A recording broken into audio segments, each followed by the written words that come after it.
Hello everyone, welcome to my channel super mom. मैं हूँ रिया और आज मैं बात करूँगी बेबी रजिस्ट्री चेकलिस्ट के बारे में। बेबी रजिस्ट्री चेकलिस्ट क्या होता है इसके बारे में आपको थोड़ा सा ब्रीफ इन्फॉर्मेशन दे देती हूँ। तो जब भी आपके घर में एक छोटा सा बेबी आने वाला होता है और उसके आने के लिए आप जो भी A to Z items prepare करते हो, उसकी ख़रीदारी करते हो, उसको बेबी रजिस्ट्री कहते हैं। और मैं लाई हूँ वो सारे A to Z प्रोडक्ट्स के लिस्ट जो आपको रिक्वायर्ड होगी अपने बेबी के लिए। आप इसमें से प्लस या माइनस आप कर सकते हो अपने अकॉर्डिंग। और ये जो वीडियो है, जो सून टू बी मॉमीज़ है या फिर जो अभी रिसेंटली मॉमीज़ बनी है और जिन्होंने अपनी बेबीज़ के लिए ख़रीदारी ज़्यादा नहीं करी है, उनके लिए बहुत ही ज़्यादा इन्फॉर्मेटिव होने वाला है। लेकिन इस वीडियो को स्टार्ट करने से पहले अगर आप मेरे चैनल पे पहली बार आए हैं तो काइंडली इस चैनल को सब्सक्राइब कर लीजिए। बगल में बेल बटन है, उस बेल बटन को भी हिट कर लीजिए ताकि मैं कोई भी वीडियोज़ अपलोड करूँ तो उसकी इन्फॉर्मेशन सबसे पहले आपके पास पहुंच जाए। तो आइए इस वीडियो को स्टार्ट करते हैं। जब आप सून टू बी मॉमीज़ होते हैं तो आपके लिस्ट में बहुत सारी चीज़ें होती हैं ख़रीदने के लिए और आप काफ़ी कंफ्यूज होते हैं कि हमें क्या लेना चाहिए, हमें क्या नहीं लेना चाहिए। तो इसी के बारे में मैंने सोचा क्यों ना मैं एक इंटायर वीडियो प्रिपेयर कर दूं। अब जो ये वीडियो मैंने बनाया है, इस वीडियो को मैंने 3 पार्ट्स में डिवाइड किया है क्योंकि काफ़ी लंबा वीडियो होने वाला है, क्योंकि 10 कैटेगरीज़ को मैंने कंबाइन करके इस वीडियो को प्रिपेयर किया है।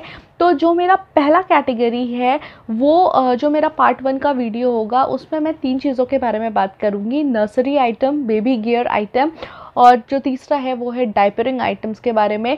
जो मेरा सेकंड वीडियो है जिसको मैं बहुत ही जल्दी अपलोड कर दूंगी, उसमें मैं बात करूंगी बेबी क्लोथिंग के बारे में, बेबी बेदिंग के बारे में और ब्रेस्ट फीड या फिर बॉटल फीड से रिलेटेड जितनी भी चीज़ें आपको ज़रूरत पड़ेगी। जो पार्ट 3 और लास्ट वीडियो होगा बेबी रजिस्ट्री चेकलिस्ट में, वो उसमें मैं डिस्कस करूँगी आपसे health related item, baby safety items, baby sleeping items और बेबी इंटरटेनमेंट आइटम्स के बारे में। तो आप इस सीरीज़ को ज़रूर पूरा देखिए ताकि आपको पता चले कि आपको हमें क्या क्या चीज़ें लेनी है। कुछ आप अपने अकॉर्डिंग प्लस माइनस कर सकते हैं। ज़रूरी नहीं है कि जो मैंने सारी लिस्ट बताई है वो सारी आप मतलब ख़रीद लें, क्योंकि अपने ऑब्वियसली जब भी हम कोई भी ख़रीदारी करते हैं तो हमें अपने बजट के बारे में देखना होता है। तो मैं आपको सारी चीज़ों के बारे में बताऊंगी और प्राइस भी कोट कर दूंगी ताकि आपको इजी रहे।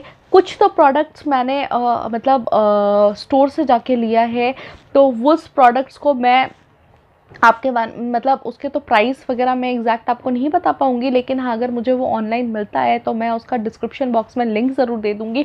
और जो प्रोडक्ट्स मैंने ऑनलाइन लिए हैं तो उसके बारे में उसका लिंक तो मैं आपको डेफिनेटली डिस्क्रिप्शन बॉक्स में दे ही दूंगी। तो आप डेफिनेटली उसको चेक ज़रूर कर लीजिएगा ताकि आपके लिए भी बहुत ईजी हो कि आप उसको इमीडिएटली चेकआउट कर सकें।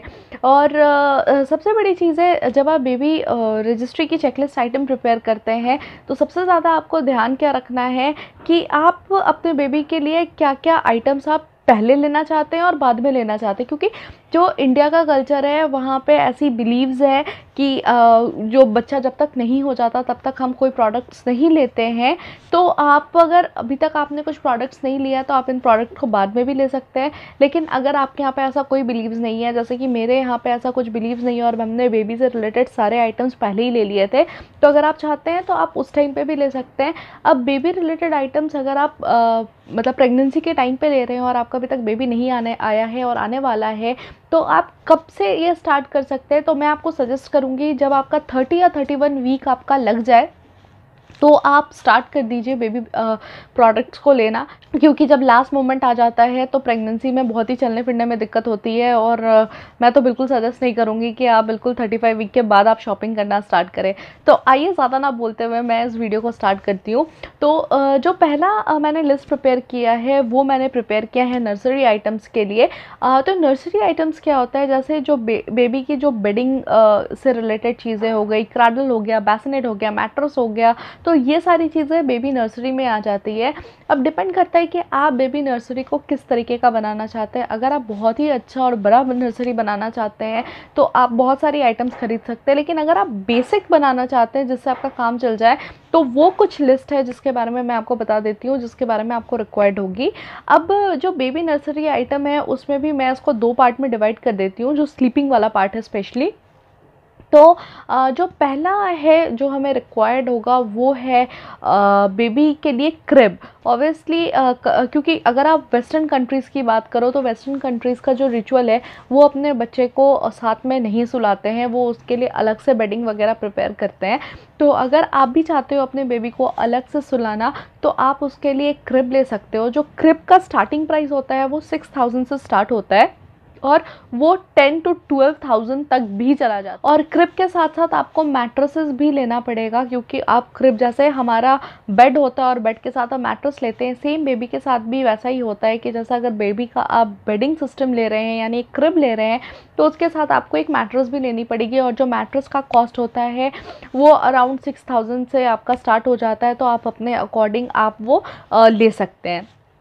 जो थर्ड चीज़ मैं आपको सजेस्ट करूँगी, काफ़ी यूज़फुल है पर आपके ऊपर डिपेंड करता है कि आप वो लेना चाहते हैं या नहीं लेना चाहते हैं, वो है आपका बेबी बैसिनेट। तो अगर आप क्रिब नहीं लेना चाहते हैं तो आप बेबी बैसिनेट ले सकते हैं। और जो बैसिनेट होता है वो मूवेबल बैसिनेट भी आता है, तो आप बैसिनेट के साथ भी वही चीज़ है, अगर आप बैसिनेट लेंगे तो बैसिनेट के साथ आपको बैसिनेट मैट्रेस लेना पड़ेगा और उसको भी आप उसी तरीके से आप स्ट्रक्चर आउट कर सकते हैं और बेबी को ईजिली उसमें पुट ऑन करके आप सुला सकते हैं।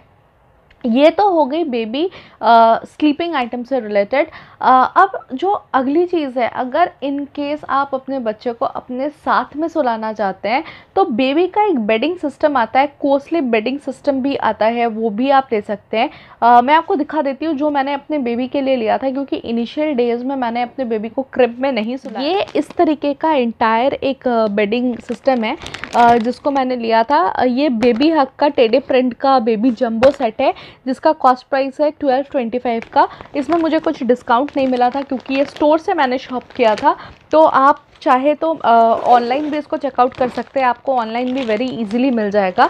तो ये इस तरीके का बेड है जो मॉस्किटो, क्योंकि मेरी बेबी अगस्त बॉर्न है तो उस टाइम पे मॉस्किटोज़ होने का बहुत चांसेस था, तो हमने बेबी नेट के साथ वाला ऐसा बेडिंग लिया था। ये आप देख सकते हैं, ये ऐसा एक बेडिंग सेट है, इंटायर पूरा प्रॉपर बेड है, आप देख सकते हैं।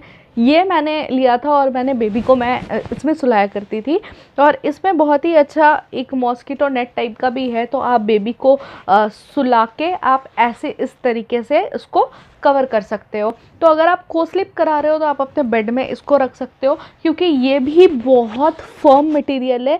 एक चीज़ मैं बोलूँगी कि अगर आप बेबी को स्लिप करा रहे हैं तो काइंडली अपने बेड के जो मैट्रेस है उसमें मत सुलाइए, वो बहुत हार्ड होता है और बेबी कंफर्टेबल नहीं होगा। तो ऐसा वाला, और इनफैक्ट ऐसा होता है कि आप जैसे बेबी को बेड पे लेटाओगे वो रोना स्टार्ट कर देता है, तो आप इस तरीके का फर्म वाला आप लो जिसमें बहुत ही बेबी कंफर्टेबल रहे और इजी से वो सो जाए। और साथ में ये मॉस्किटो प्रोटेक्टर भी था, मॉस्किटो नेट भी था जो इसके साथ ही आ रहा था। 1225 रुपीज़ का है ये product, if I am not wrong. मैं एक बार क्रॉस चेक भी कर लेती हूँ, 1225 का ही है ये। और आप चाहे तो ऐसा ऑनलाइन भी ले सकते हैं, तो मैंने इस तरीके का लिया था। और इसके साथ मुझे 2 साइड पिलोज़ मिले थे, तो ये 2 मेरे साइड पिलोज़ हो गए और एक मुझे इस तरीके का पिलो भी मिला था। तो ये एप्पल शेप पिलो है, अगर आप देख सकते हैं, क्योंकि बेबी का फ्लैटेड होने का बहुत ज़्यादा डर रहता है, तो आप इस तरीके का पिलोज़ पे उसको सुलाएं ताकि बेबी इजीली कंफर्टेबल होकर सो सके और उससे जो हेड रिलेटेड प्रॉब्लम्स होती है वो ना हो। तो आप ऐसा भी ले सकते हैं अगर आप बहुत ही को स्लीप के बारे में सोच रहे हैं और बहुत ही ईजीली आप चाहते हैं कि आप के बच्चे को कोई प्रॉब्लम ना हो। तो ये थोड़ा मतलब चीप रेट में आ जाएगा 1200 के प्राइस में। अगर आप उतना हाई प्राइस में नहीं जाना चाहते हैं तो आप इस तरीके का प्रोडक्ट भी आप ले सकते हैं। जो दूसरा प्रोडक्ट है जिसके बारे में मैं बात करूँगी वो है डायपर चेंजिंग टेबल के बारे में। बहुत ही रिक्वायर्ड हो जाता है। अब जब भी आपके घर में एक बेबी आने वाला है तो उसका एक कंप्लीट डिफरेंट आपको सारी चीज़ें रखने के लिए जगह चाहिए होगी, तो आप एक चेंजिंग टेबल ले लीजिए जिसमें रैक्स बहुत सारे बने हों। तो मैं इस वहाँ पे भी इमेजेस अटैच कर दूँगी इसका कि कैसा होता है। उसमें क्या होता है, क्योंकि जब बच्चा पी करता है या फिर वो उसकी डायपर सॉइल्ड होती है, तो ऑब्वियसली आप उसको बेड पे लेटा के कंफर्टेबल नहीं होंगे करने का। आई मीन मैं कंफर्टेबल नहीं होती हूँ कि मैं अपने बेड पे उसको लेटा के उसकी डायपर चेंज करूँ, चाहे वो प्रोटेक्टर ही क्यों ना हो। तो मेरे लिए बहुत ईजी होता है कि मैं उसको लेटा दूँ चेंजिंग टेबल पे, और चेंजिंग टेबल पे लेटा के मैं उसको ईजिली चेंज कर दूँ। तो जो बेड है, मेरा बेड भी नहीं ख़राब होता, और वो चेंजिंग टेबल पे अगर कुछ होता है तो मैं उसको फिर क्लीन आउट भी बहुत इजीली कर देती हूँ। तो मैंने जो वो चेंजिंग टेबल लिया है वो ऐसा लिया है कि उसमें 3-4 रैक्स है, और उसमें मैं बहुत इजीली अपने बेबी के प्रोडक्ट्स को मैं डाल के रख सकती हूँ। तो वो आपके लिए एक एज अ काइंड ऑफ अलमीरा या ड्रॉयर का भी काम कर जाएगा, जिसमें आप प्रोडक्ट्स भी डाल के रख सकते हो, और ऊपर का जो फ्लैट एरिया है वहाँ पे आप अपने बेबी को लेटा के उसका डायपर्स भी चेंज कर सकते हो। जो नेक्स्ट आता है इस लिस्ट में वो आता है क्रैडल। तो अब बच्चों को स्विंग मोशन बहुत अच्छा लगता है, तो क्रैडल यानी पालना, जिसको हम हिंदी में पालना कहते हैं। तो बच्चों को जो स्विंग का जो मोशन इफेक्ट होता है वो काफ़ी पसंद आता है। तो आप अपने बच्चे के लिए एक क्रैडल भी ले सकते हो। जो क्रैडल का कॉस्ट प्राइस होता है वो अराउंड 3000 से स्टार्ट हो जाएगा आपका, 3 to 4000 के बीच से उसका स्टार्टिंग रेंज आता है। इसके बाद अगर आप चाहो तो आप अपने बच्चे के लिए एक बेड प्रोटेक्टर ज़रूर ले सकते हो, क्योंकि कभी कभी क्या होता है, अगर आप उसको डायपर में नहीं रखते हो, अगर आप विदाउट डायपर रख रहे हो, तो ऑब्वियसली मैट्रेसेस वगैरह ख़राब होने के चांसेस होते हैं। तो आप इस तरीके का बेड प्रोटेक्टर आप ले लो। तो ये ऊपर एक कॉटन का इंटायर आता है, और इसके पीछे आपका एक प्लास्टिक भी अटैच होता है। तो मैं इसकी पिक आपको डाल दूंगी, क्योंकि मैं दूसरा पेयर मैं आपको दिखा रही हूँ। तो ये भी मैंने ऑनलाइन स्टोर से लिया था। ये 3 का सेट था, जिसमें एक मेरा प्लास्टिक प्रोटेक्टर था जो इसके पीछे यहाँ पे अटैच होता है। ये 4 जगह है। तो अभी मेरी बेबी उसको यूज़ कर रही है, तो मैं अभी आपको वीडियो बनाते टाइम नहीं दिखा पाऊँगी। तो ये ऐसा आपका मेंशन है, तो आप यहाँ से इसको अटैच कर दो और अपने मैट्रेसेस या क्रिब में जहाँ पे भी आप मतलब इसको रखना चाहते हो आप उसको डाल दो, और फिर इसके ऊपर बेबी को लेटाओ। तो अगर बाई चांस उसकी डायपर भी लीक हो गई है, या आप बेबी को क्लोथ नैपीज़ में रख रहे हो, तो भी अगर वो गीला होगा तो ये गीला होगा, आपका मैट्रेसेस और आपका जो क्रिब है वो नहीं ख़राब होगा। तो ये सारी चीज़ें हो गई एक नर्सरी आइटम्स में जो आप ले सकते हो। तो जिससे आपका ये बेसिक आइटम्स है, तो आप इसमें से कुछ अपने अकॉर्डिंग भी आप ले सकते हो, प्लस माइनस कर सकते हो अपने यूज़ के हिसाब से। अगर आप बेबी को को-स्लीप कराना चाहते हो तो फिर आपको क्रिब वगैरह लेने की ज़रूरत नहीं है, लेकिन आप बच्चे को को-स्लीप और वो भी कराना चाहते हो, आप अलग से भी सुलाना चाहते हो और प्लस को-स्लीप भी कराना चाहते हो, तो आप क्रिब वगैरह या बैसिनेट वगैरह अपने यूज़ के अकॉर्डिंग आप ले सकते हो। तो ये तो मेरा हो गया इंटायर नर्सरी आइटम्स। अब बात करते हैं बेबी गियर आइटम्स में। तो बेबी गियर आइटम्स में ज़्यादा चीज़ें नहीं आएंगी, कुछ 3-4 चीज़ें ही हैं जिसके बारे में मैं बात करूँगी। तो मेरा जो पहला चीज़ आ जाता है वो आ जाता है स्ट्रोलर। तो स्ट्रोलर तो आपको पता ही है, बहुत ही इफ़ेक्टिव चीज़ है। अगर आप कहीं बाहर जाते हो तो बच्चे को आप उसमें लेटा सकते हो। 3 फीचर्स के साथ आता है, उसमें आप उसको बैठा भी सकते हो, थोड़ा हल्के से पीछे को भी रख सकते हो, और कम्प्लीटली फ्लैट होकर लेटा भी सकते हो। तो ये स्ट्रोलर कम प्रैम होता है। तो आप मार्केट में बहुत सारी चीज़ें अवेलेबल है, बहुत तरीके के स्ट्रोलर्स और प्रैम्स अवेलेबल है, तो आप अकॉर्डिंगली उसको देख के भी आप ले सकते हो। जो दूसरी चीज़ इसमें आ जाती है वो आती है बेबी कैरियर का। तो बेबी कैरियर भी अब 2 तरीके का होता है। तो एक होता है 0 to 3 मंथ्स, एंड देन होता है 3 मंथ्स से लेके अप टू 7-8 मंथ्स तक, अकॉर्डिंगली जब तक आपका बच्चा चलना नहीं सीख जाता तब तक आप कैरियर यूज़ करोगे। तो जब आपका बच्चा बिल्कुल ही न्यू बॉर्न है और आप उसको कैरी करना चाहते हो, तो आप इस तरीके का कैरियर ले सकते हो। ये मैंने अमेज़ॉन से मंगवाया था। ये कुछ 300 to 400 के बीच का है। तो जब भी हम बाहर जाते थे तो हम बेबी को इसमें कैरी करते हैं। मैं हर्षिका की पिक भी यहाँ पे लगा दूँगी कि मैंने उसको किस तरीके से इसमें लेटाया हुआ है।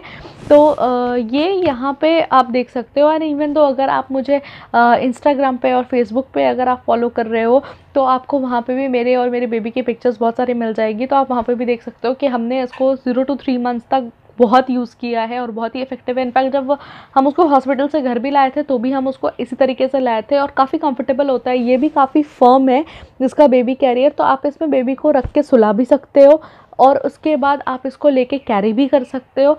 तो ऊपर से ये इसको कवर करने के लिए ब्लैंकेट सॉर्ट का भी हो जाता है। तो ये इस तरीके का मटेरियल है। अब मैं इसको एक बार लगा के दिखा देती हूँ आपको कि ये किस तरीके से आपका कैरियर बन जाएगा। तो ये दो तरफ से चेन आता है, तो अगर आप इसको चेन को आप लगा दोगे तो ये आपका सॉर्ट ऑफ कैरियर बन जाएगा। तो ये इस तरीके से आप देख सकते हो, आप बेबी को इसमें डाल सकते हो और ये कैरियर बन जाएगा और ये ऊपर से भी इस चेन को लगा सकते हो। तो बहुत ही प्यारा सा कैरियर आप देख सकते हो और इसकी भी कॉस्ट ज़्यादा नहीं है। ये 300 to 400 के बीच में मैं अमेज़ोन से मैंने मंगवाया था। तो आप इस तरीके से बेबी को कैरी कर सकते हो। उससे क्या होगा, उसका जो नेक है उस पर भी सपोर्ट रहेगा और ऐसा नहीं होगा कि आप अगर उसको बेबी को विदाउट ऐसे कैरी करते हो तो बहुत डर सा लगता है क्योंकि बच्चा बहुत ही डेलिकेट होता है। तो आप इस तरीके से बेबी को कैरी कर सकते हो, बच्चा कंफर्टेबल रहेगा, कोजी भी फील करेगा, उसको स्वाडल करने की भी ज़रूरत नहीं है। तो ये एक परफेक्ट चीज़ हो जाती है बेबी कैरियर के लिए। तो ऐसा एक प्रोडक्ट आप बेबी गियर में अपने साथ रख सकते हो। जो दूसरी चीज़ है वो है मेरा बेबी कैरियर, जो मैंने आपको बताया कि आप आफ्टर 3 months यूज़ कर सकते हो। तो ये मैंने लव लैप का लिया था, इस तरीके का कैरियर, जिसको मैं बेबी को अपने आगे मतलब अभी टांग देती हूँ और वो बहुत ही अच्छे से पूरी दुनिया देखती रहती है। तो ये भी 3 in 1 है, इसको भी आप 3 तरीके से आप यूज़ कर सकते हो। तो एक, या तो आप अपने तरफ से उसको ले लो अपने पेट की तरफ, मतलब आपके फेस ऑन फेस हो, या तो आपसे ऑपोजिट फेस में हो ताकि उसको सब कुछ दिख सके। और तीसरा, आप इसको बैकपैक के भी यूज़ कर सकते हो। तो जो मैं सबसे ज़्यादा कंफर्टेबली यूज़ करती हूँ, जो मेरे बेबी को पसंद है, वो सेकंड वाला ऑप्शन पसंद है। तो वो आगे की तरफ रहती है और ये आपका हेड प्रोटेक्टर के साथ आता है। अगर आपके बच्चे का गला अभी तक नहीं जमा है तो आप ऐसे भी यूज़ कर सकते हो, हेड प्रोटेक्टर के साथ भी ये आता है। तो इस तरीके का यूज़ करना बहुत है। ये मैंने ऑनलाइन मंगवाया था, ये मैंने फर्स्ट क्राई से मंगवाया है और जो इसका प्राइस है वो 1799 का है, अगर आप देख सकते हैं यहाँ पे। और ये मुझे कुछ डिस्काउंट में मिला था, तो वो मुझे कितने का मिला था वो मैं डिस्क्रिप्शन बॉक्स में आप डाल दूँगी, आप चेक कर सकते हैं। डिस्काउंट के बेसिस पे है, आपका प्राइस बहुत अप एंड डाउन हो सकता है, तो आप अकॉर्डिंगली चेक कर सकते हो। आप मार्केट से भी ले सकते हो, ऑनलाइन भी मंगवा सकते हो। तो इस तरीके का एक कैरियर बहुत ही मस्ट हैव हो जाता है अगर आप कहीं पे भी बेबी को कैरी करना चाहते हो, क्योंकि इससे क्या होगा, आपके जो भी वेट होगा बेबी का वो आपके कंधे पे आएगा, आपके पेट पे आएगा, आपकी पीठ पे आएगा, आपके हाथ पे नहीं आएगा और हाथ आपका बिल्कुल ही फ्री रहेगा। तो आप इस तरीके का आप कैरियर यूज़ कर सकते हो अपने बेबी के लिए। इसके बाद आता है बेबी के लिए कार सीट। तो अगर आप कार वगैरह में ट्रैवल करते हो तो आप कार सीट यूज़ कर सकते हो। जनरली हमने भी अपना कार सीट इंस्टॉल कर रखा है the back of the seat. तो वहाँ पे जब भी हम बेबी को जाते हैं, और जो भी कार सीट आता है वो भी 2 तरीके का आता है, वो कैरी कॉट और आपका कार सीट, 2 in 1 है। और उसका भी प्राइस कुछ 3 to 4,000 के बीच में आपका आएगा, तो आप वो भी ले सकते हो। क्योंकि मैं जब भी गाड़ी में फ्रंट में बैठती हूँ तो मैं कंफर्टेबल नहीं होती हूँ बेबी को इस तरीके से बैठना, और मेरा जो हाथ है वो बार बार चला जाता है, आई मीन या तो गियर के तरफ या तो फिर हैंडल के तरफ। तो मेरे हस्बैंड कंफर्टेबल नहीं हो पाता है ड्राइविंग के लिए। तो ऐसे में मैं क्या करती हूँ, कार सीट में अपने बेबी को भी इजीली बैठा देती हूँ, और उससे क्या होता है कि उसका वो कंफर्टेबल पोजीशन में वो बैठी रहती है और वो स्विंग मोशन का मतलब मज़े लेती है और वो सो भी जाती है। तो जो कार सीट होता है वो थोड़ा सा इफेक्टिव होता है, और वो जो सिक्योरिटी या सेफ्टी पर्पस है वो आपका रिजॉल्व कर देता है। तो जो आपके गियर आइटम्स है, वो गियर आइटम्स में आप ये 3 चीज़ आप ले सकते हो। एक baby carrier 0 to 3 months, baby carrier for 3 months till 8-9 months, और उसके बाद आप प्रैम ले सकते हो, स्ट्रोलर ले सकते हो, प्रैम कम स्ट्रोलर ले सकते हो, और कार सीट ले सकते हो। तो ये आपका बेबी गियर में आ जाता है, जो आप इजीली कैरी करके आप उसको ले जा सकते हो। अब हम बात करेंगे मोस्ट एसेंशियल डाइपरिंग के बारे में। अब डाइपरिंग को भी मैंने 2 कैटेगरी में डिवाइड कर दिया, क्योंकि बहुत से लोग ऐसे हैं जो प्रेफर नहीं करते अपने बच्चों को डायपर में रखने का। अगर आपने मेरे पहले वीडियोस देखा होगा तो उसमें आपको पता होगा कि मैं हमेशा एक ही बात बोलती आई हूँ कि मैंने हमेशा अपने बच्चे को डायपर्स में ही रखा है, और टचवुड कभी भी उसको कोई भी डायपर रैश वगैरह की कोई प्रॉब्लम नहीं आई है। तो अगर आप चाहें तो आप अपने बच्चे को डायपर्स में भी रख सकते हैं, और या तो फिर क्लोथ उसमें भी रख सकते हैं, क्लोथ डायपर्स में भी रख सकते हैं। तो अब बात कर लेते हैं कि वो डायपर में वो सारे एसेंशियल थिंग्स जो आपको रिक्वायर्ड होंगे। तो ऑब्वियस सी बात है, अगर हम डायपरिंग की बात करें तो सबसे पहला हमारा आ जाता है डायपर। अब न्यू बॉर्न के लिए बिल्कुल ही अलग डायपर्स आते हैं। तो मैंने जो यूज़ किया था वो मैंने पैम्पर का येलो वाला पैकेट यूज़ किया था। तो आप न्यू बॉर्न डायपर्स आप चेक ज़रूर कर लीजिएगा, और उसका जो वेट होता है वो अप टू 5 kg होता है। तो डायपर आपको कैसे चूज़ करना है, कौन सा डायपर लेना है, कैसा डायपर लेना है, उसके लिए मैं एक सेपरेट वीडियो कर लूँगी, और वो भी मैं आपको बहुत जल्दी अपडेट करके मैं बता दूँगी। तो मैंने वो लिया था। और डायपर्स भी दो तरीके के आते हैं, एक पैंट स्टाइल आता है, दूसरा स्ट्रिप्स स्टाइल आता है। तो उसमें क्या होता है कि आप बच्चे को मतलब इस तरीके से आप उसको मतलब डायपर रीजन को ऊपर डालोगे और दोनों साइड से स्टिक कर दोगे। तो दो तरीके का आता है। तो जो न्यूबॉर्न बेबी का, क्योंकि तो उसका एम्बिलिकल कॉर्ड कटा होता है इमिडिएटली, और आपको वो रीजन का बहुत ही केयर करने की ज़रूरत होती है।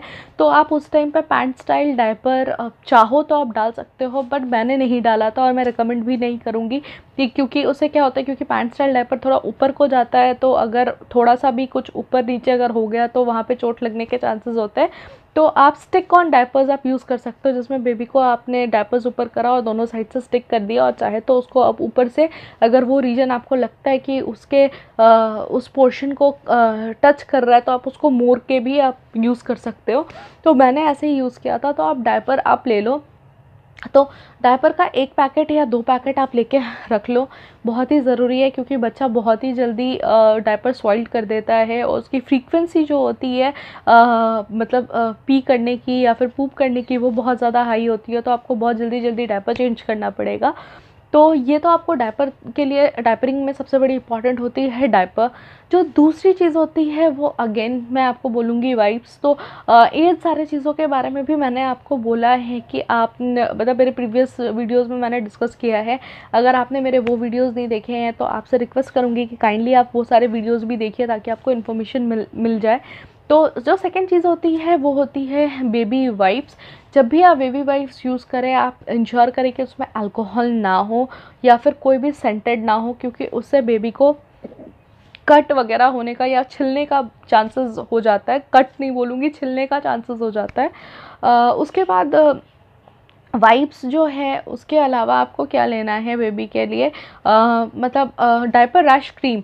तो ये बहुत ज़्यादा ज़रूरी है डायपर रैश क्रीम लेना, क्योंकि जब भी आप बेबी का डायपर वगैरह चेंज करते हो, ताकि उसको रैश ना हो, तो आप वो डायपर रैश क्रीम ज़रूर से लगा दो। और जब भी आप डायपर रैश क्रीम लो, मैंने पहले भी बताया था, मैं भी बता रही हूँ कि जिंक ऑक्साइड ज़रूर होना चाहिए उसमें। वो एक पर्टिकुलरली चीज़ होती है जिससे आपके बच्चे के स्किन को प्रोटेक्शन मिलता है, और डायपर रैश या तो वो होने नहीं देगा, अगर वो होता है तो वो ठीक भी कर देगा। टचवुड मेरे बेबी को आज तक कभी भी डायपर रैश नहीं हुआ है। और अगर डायपर रैश अगर ना हो, उसके लिए आपको थोड़ी बहुत हाइजीन का भी बहुत ध्यान रखना पड़ता है। तो अगर आप उसमें डायपर एरिया पे डायपर रैश क्रीम वगैरह भी आप लगा दोगे अच्छे से, और उसके बाद आप बेबी को डायपर पुट ऑन करोगे, तो आई स्वेयर आपको कभी भी डायपर रैश की प्रॉब्लम नहीं आएगी। और जो आप डायपर यूज़ करोगे, आप इंश्योर करना कि 2 to 3 आवर्स के अंदर आप अपने बेबी का डायपर चेंज कर दो। इवन जो डायपर्स आते हैं आज के डेट में, वो डायपर इंडिकेटर के साथ आते हैं, वेटनेस इंडिकेटर के साथ आते हैं, जिसमें आपको पता चल जाएगा कि आपका जो डायपर है वो कितना वेट हुआ है, एंड अकॉर्डिंगली आप 2 to 3 आवर्स के अंदर अंदर बेबी का डायपर आप चेंज कर सकते हो। तो इसके बाद अगर आप बात करो, apart from this 3, that is your diaper rash cream और मेरे बेबी वाइप्स, उसके बाद आता है चेंजिंग पैड की या चेंजिंग मैट की। तो आप चाहो तो एक चेंजिंग पैड भी रख सकते हो। जब भी आप डायपर चेंज करने के लिए अपने बेबी को डायपर चेंजिंग टेबल पे लेटाओगे, तो ऑब्वियसली नीचे एक आपको एक प्रोटेक्टर रखना पड़ेगा, या फिर एक मैट रखना पड़ेगा, ताकि बेबी चेंज करते टाइम जो भी सॉइल्ड हुआ हो या कुछ भी हो वो उसमें लगे, आपके बाकी चीज़ों में वो ना लगे और आपका वो ख़राब ना हो। तो आप वो भी लगा सकते हो, और वो बहुत ही ईजीली आपका काम कर देगा। और आपको जब कुछ साफ़ करना है तो आप वो प्रोटेक्टर को साफ़ करते हो, बाकी कोई किसी भी चीज़ की आपको रिक्वायर्ड नहीं होगी। इसके अलावा क्या है, जब भी आप बेबी को क्लीन करो तो कोशिश करो कि आप वाइप्स का यूज़ कम से कम रखो। आप कॉटन का यूज़ कर सकते हो। मैं क्या करती हूँ, मैंने कॉटन गॉज लेके रखा हुआ है और मैं उस कॉटन गॉज को पानी में उसको डिप करके बिल्कुल सोक आउट कर देती हूँ एंड देन मैं उससे क्लीन करती हूँ अपने बेबी को। तो हमेशा कोशिश करो कि जब भी आप घर वगैरह पे हो तो बेबी वाइप्स कम यूज़ करो, क्योंकि बेबी वाइप से भी रैशेस होने के चांसेस होते हैं। तो वो आपका लाइफ सेवियर है, आप चाहो तो उसको हमेशा यूज़ कर सकते हो, पर जो मैं रिकमेंड करूँगी अपने पर्सनल एक्सपीरियंस के बेसिस पे मैं ये बताऊँगी कि आप घर पे अगर हो तो पानी से या फिर वॉश क्लॉथ से आप क्लीन कर दो, तो वो ज़्यादा बेटर है rather than using wipes and all. तो आप इस तरीके से केयर करोगे तो कभी भी आपके बेबी को रैश वगैरह की कोई प्रॉब्लम नहीं होगी। अब जो उसके बाद आता है वो आता है हमारा डायपर बैग। तो ऑब्वियस सी बात है, डायपर बैग पे मैंने एक वीडियो भी किया हुआ है, उसका लिंक भी मैं डिस्क्रिप्शन बॉक्स में डाल दूँगी। तो अगर आपने वो वीडियो मेरा चेक नहीं किया तो वो वीडियो भी डेफिनेटली आप चेक कीजिए, आपको सारी डिटेल्स उसमें मिल जाएगी। तो डायपर बैग भी आप ले सकते हैं एक एक्स्ट्रा। कोशिश करें बैकपैक टाइप का बैग ले जिससे आप और आपके हस्बैंड दोनों ही यूज़ कर सकें। यूनिसेक्स लगता है वो, तो उससे क्या होता है कि मतलब ज़रूरी नहीं है कि सिर्फ आप ही ले, आप चाहे तो अपने किसी भी साथ, अगर आप हस्बैंड के साथ ट्रैवल कर रहे हैं या किसी और के साथ ट्रैवल कर रहे हैं तो वो भी आपके डायपर बैग को यूज़ कर सके। तो डायपर बैग भी बहुत तरीके का आता है। अगर आपको डायपर बैग से रिलेटेड इन्फॉर्मेशन चाहिए तो आप मेरा वो वाला दूसरा वाला वीडियो भी देख सकते हैं, और मैं कैसा डायपर बैग यूज़ करती हूँ वो भी मैंने दूसरे वीडियो में आपको इन्फॉर्मेशन मैंने दे रखा है, तो वो वीडियो डेफिनेटली आप चेक कीजिएगा। तो ये आपकी चीज़ें हो गई जो आपको डायपरिंग के लिए ज़रूरत पड़ेगी। अपार्ट फ्रॉम दिस जो एक चीज़ मैंने आपको पहले बोला है, आप वॉश क्लॉथ हमेशा अपने पास रखिए। आई मीन कम से कम आप नहीं भी तो 10 to 20 pairs of wash cloth लेके रख लीजिए, क्योंकि अगर आप कॉटन पैड से क्लीन नहीं कर रहे हैं अपने बेबी को तो फिर आप पानी लेके आप वॉश क्लॉथ को गीला करके भी उस एरिया को क्लीन ऑफ कर सकते हैं। तो इससे भी आपके बेबी को कभी भी डायपर रैश की कोई भी प्रॉब्लम नहीं आएगी। तो ये मैंने इंटायरली कवर कर दिया है। 3 सेगमेंट मैंने आपसे इस वीडियो में डिस्कस किया है। पहला है बेबी नर्सरी, दूसरा है बेबी गियर और तीसरा है बेबी डायपरिंग के बारे में। तो इस पे आप अपने अकॉर्डिंग प्लस माइनस करके प्रोडक्ट्स आप ले सकते हैं एंड अकॉर्डिंगली आप चीज़ों को खरीद सकते हैं। तो आई होप आपको ये वीडियो अच्छा लगा हो। अगर आपको ये वीडियो पसंद आया तो इस वीडियो को लाइक कीजिए, नीचे कमेंट कीजिए, शेयर का ऑप्शन दिया हुआ है, शेयर कीजिए अपने फ्रेंड्स के साथ, ताकि जो भी मॉम टू बीज़ हैं या फिर मॉमी बन चुकी हैं और उन्होंने अपना प्रोडक्ट्स अभी तक नहीं लिया है तो उनके लिए एक कंप्लीट गाइड हो और उनको पता हो कि उनको क्या लेना है और क्या स्किप आउट करना है। And thank you everyone for watching super mom.